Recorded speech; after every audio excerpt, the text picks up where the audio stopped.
In this video, I want to introduce you one of the most unique panzer divisions of the German army. The Fallschirm Panzer Division 1, or the 1st Paratrooper Panzer Division, was an elite German armor division which belonged to the German Air Force.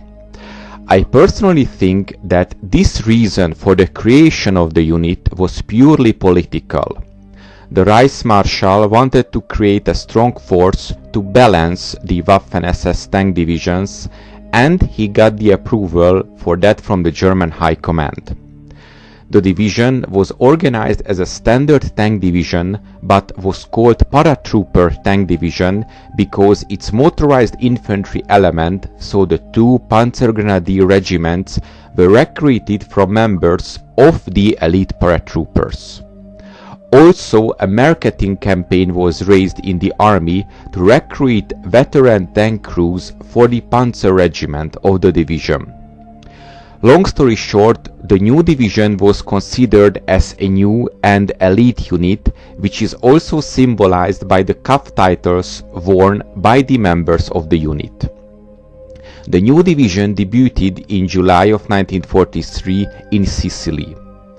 Operation Husky, the Allied invasion of the island, commenced on the 10th of July 1943.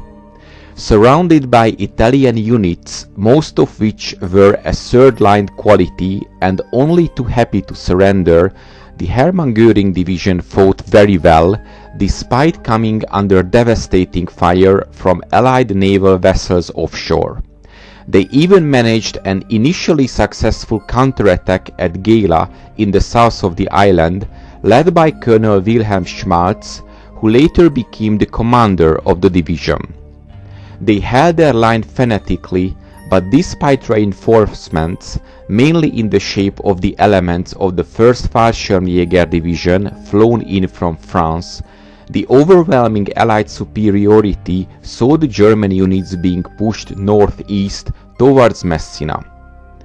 The Hermann Göring provided rearguard cover for other German units being evacuated to the Italian mainland, and was indeed one of the last elements to leave Sicily. Despite the heavy fighting, the bulk of the division's personnel and most of its heavy equipment were successfully evacuated, which was an extraordinary achievement.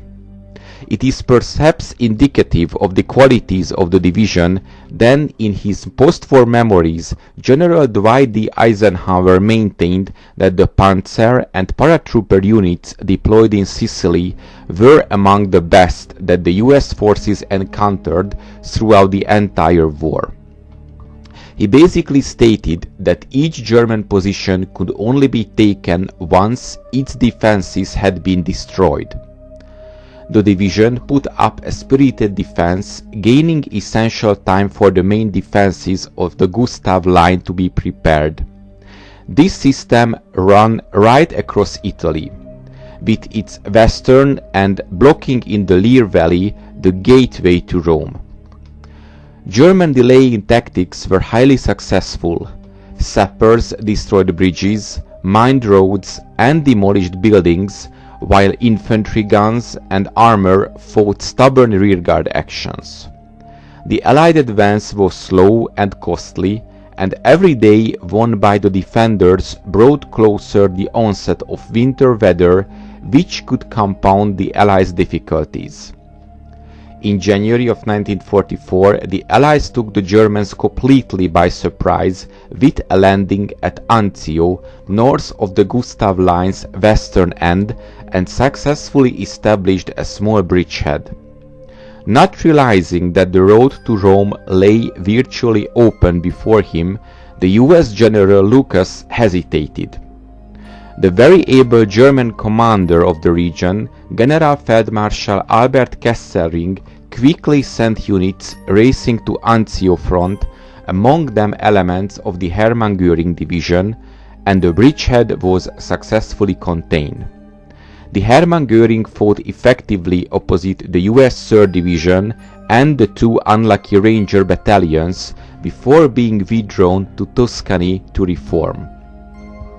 Although the division initially succeeded in holding up the Allied advance, it was eventually forced into retreat, pulling back at the start of June of 1944 to positions east of Rome.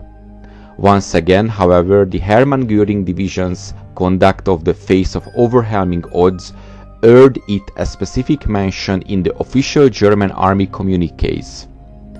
In July of 1944, the division was pulled out of Italy altogether. It arrived to Poland in late July and fought on the Vistula River near Warsaw. In August, its counter-attack against the bridgehead defended by the 8th Guards Army failed after heavy fighting. Between August and September of 1944, the division used captured Polish non-combatant civilians as human shields when attacking the insurgents' positions during the Warsaw Uprising, following the destruction of the town. In April, the remnants of the unit were sent to Silesia and in heavy fighting were slowly pushed back. In late April of 1945, the Fallschirm Panzer Division was one of the two divisions that broke through the inter-army boundary of the Polish 2nd Army and the Soviet 52nd Army in an action near Bautzen, destroying parts of their communications and logistics trains and severely damaging the Polish units before being stopped 2 days later. In early May, units attempted to break out towards the American forces on the Elbe River, but were unsuccessful. The division finally surrendered to the Red Army on the 8th of May, 1945.